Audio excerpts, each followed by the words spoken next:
Vou apresentar uma breve revisão da Diretriz Sul-Americana de Prevenção e Reabilitação Cardiovascular, que foi desenvolvida pela Sociedade Sul-Americana de Cardiologia.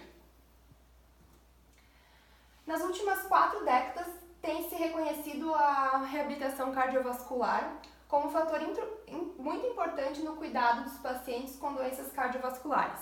Isso devido a várias justificativas foi implementada essa diretriz e eu trouxe algumas justificativas, como principalmente que a doença cardiovascular é a principal causa de morte na maioria dos países do mundo. Também outra justificativa é a aterosclerose, que é uma doença silenciosa, que fica silenciosa por décadas e quando ela começa a apresentar os sintomas, ela já está muito agravada. E também pela estreita relação da doença cardiovascular com o estilo de vida, entre outras justificativas. Então,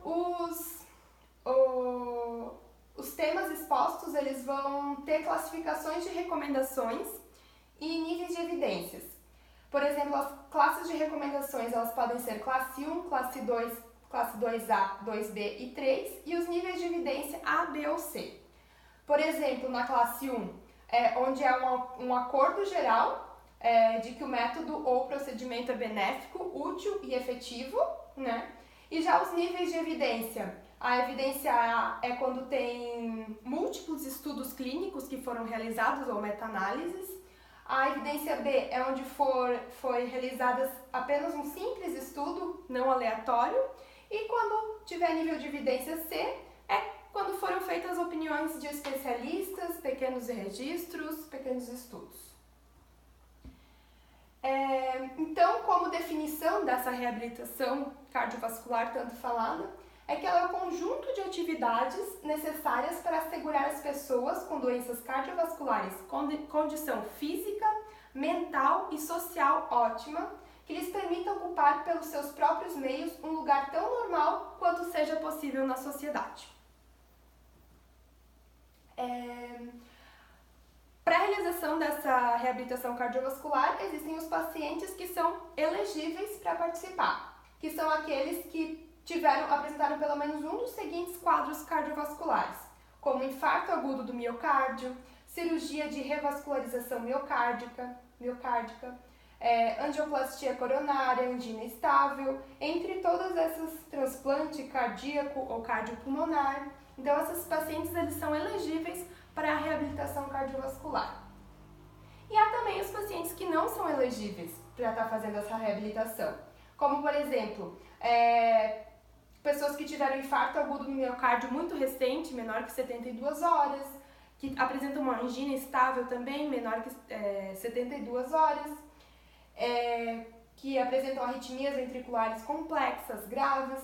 Essas pessoas, esses pacientes eles são elegíveis da reabilitação cardiovascular até passar esses quadros, né? É um tempo determinado. Então, qual que é o objetivo dessa reabilitação? É auxiliar aqueles pacientes com doença cardiovascular conhecidas ou em alto risco de se desenvolverem, reabilitar o paciente de forma integral, oferecendo suporte no aspecto físico, psíquico, social, vocacional e espiritual, educar os pacientes para que eles possam criar e aderir permanentemente a uma manutenção de hábitos saudáveis, com mudanças no estilo de vida, né, associadas ou não a tratamento farmacológico ou cirúrgico. E também reduzir a incapacidade e promover uma mudança no estilo de vida por meio de atitudes proativas do paciente na sua saúde. Assim, melhorar a qualidade de vida, óbvio, e prevenir eventos cardiovasculares desfavoráveis, além de adequar o controle dos fatores de risco em geral. Então, como que é esse desenvolvimento de um programa de reabilitação cardiovascular? Inicialmente é feita uma estratificação de risco, onde é dividido em baixo risco, risco moderado ou alto risco, onde os pacientes de baixo risco eles são monitorados durante as primeiras 6 a 18 sessões, através de eletrocardiograma ou por frequencímetros, e preferencialmente com a supervisão clínica, né? O risco moderado, esses pacientes eles são monitorados durante as primeiras 12 a 24 sessões, e também monitorados pelo eletrocardiográfico contínuo e supervisão clínica permanente, com diminuição de uma forma intermitente depois da última sessão.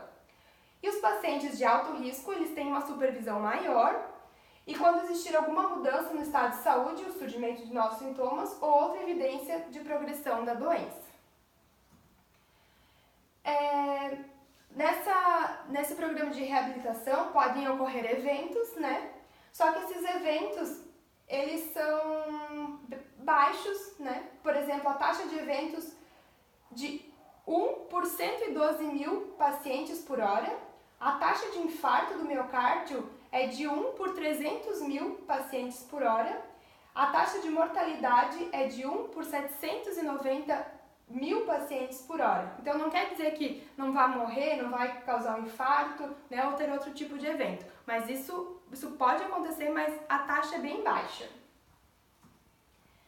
Então, os componentes do programa da reabilitação envolvem inicialmente a avaliação do paciente, avaliando a história clínica dele, se ele tem os antecedentes de doenças cardiovasculares, se realizou cirurgia, né, se tem histórico na família, né, de alguém que teve doença cardiovascular. O exame físico, né, avaliar ele com pressão arterial, o sopro, esses exames físicos normais. Os exames auxiliares, teste de exercício, o teste de caminhada por 6 minutos, análise de laboratório, né, como os outros exames laboratoriais, informe psicológico de depressão e qualidade de vida, aplicando questionário a ele, né, prescrição de exercício. O outro componente é a educação, que é através de um conselho nutricional à família e ao paciente sobre controlar a diabetes, sobre o controle do peso, o controle do tabagismo, controlar a pressão arterial, né, realizar esse manejo psicológico e aplicar a dieta.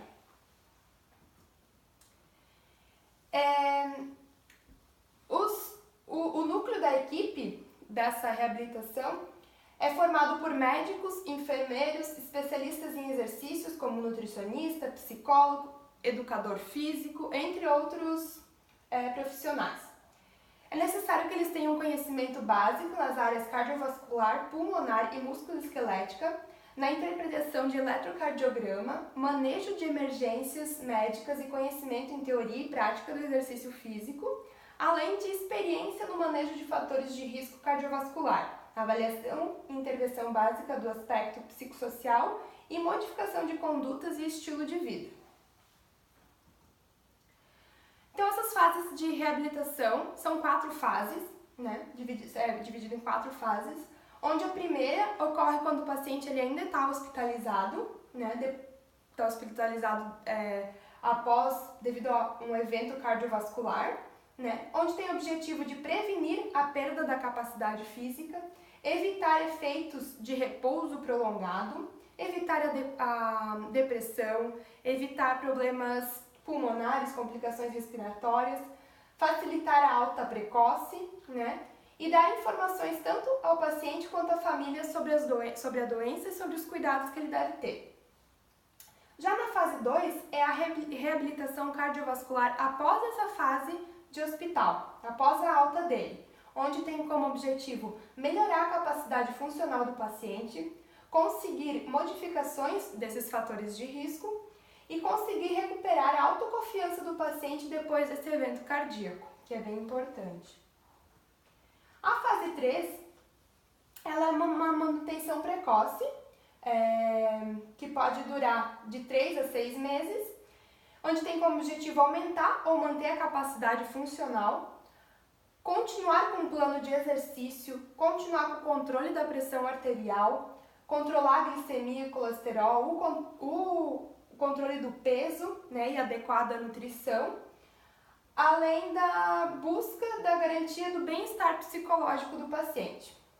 Já a fase 4, que é a fase depois da 2, da 3, a última fase, é a da manutenção tardia, né, que tem como objetivo ajudar o paciente a manter esse estilo de vida saudável, que ele já conseguiu das outras fases, então ele tem que manter isso.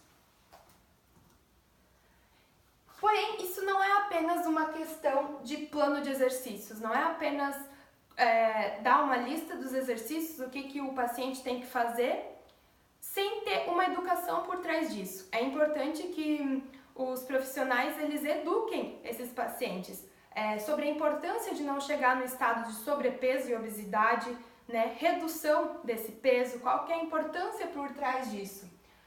Também da inatividade física, qual que é a importância? Por que tem que se fazer atividade física, exercício físico? O que isso vai fazer, o que isso vai trazer de melhora nessa reabilitação, né, cardiovascular dele? Também mostrar a importância, né, da ausência desse estresse psicossocial e os estados depressivos, auxiliar mostrando a importância para ele da não utilização do cigarro, o que o cigarro pode trazer, o que o cigarro pode agravar mais ainda o quadro de doença cardiovascular dele, também as dislipidemia, a hipertensão arterial, diabetes mellitus e síndrome metabólica. Então, educar o paciente, explicar para ele desde o começo, né, por que ele tem que cuidar desses fatores de risco. Também na diretriz ela traz a reabilitação cardiovascular em populações especiais, que são adultos com menos de 55 anos, idosos, crianças e adolescentes, mulheres, pessoas com diabetes mellitus, pacientes com insuficiência cardíaca, portadores de valvopatias, pacientes com doença arterial periférica, pós-transplantados cardíacos, portadores de marca-passo e cardiodesfibriladores, pacientes com doença pulmonar obstrutiva crônica, os coronariopatas e pacientes com síndrome vasovagal. Porém, eu não vou trazer detalhes sobre isso porque é muita coisa, mas gira em torno disso tudo que eu falei da diretriz no geral, só que com pontos específicos para cada situação especial dessas aqui. Então, como conclusão, a reabilitação cardiovascular ela é segura e eficaz, sim, diminui a mortalidade total e de origem cardíaca, além do número de eventos cardiovasculares, e diminui também as internações hospitalares, melhorando a saúde pública, né, que reduz as internações hospitalares, melhora os sintomas e a qualidade de vida, além de ser custo efetivo, devido a tudo isso. A atitude e a colaboração dos médicos na fase de hospitalização é um elemento chave para o encaminhamento e sucesso dos programas, porque é ali que começa o incentivo.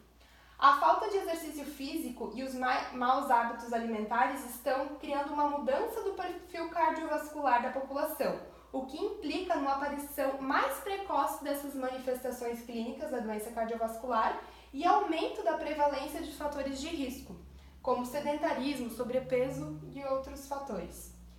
E os governos, por meio de suas políticas de saúde, devem envolver-se mais, promovendo e realizando ações de real impacto na sociedade. E é isso. Obrigada!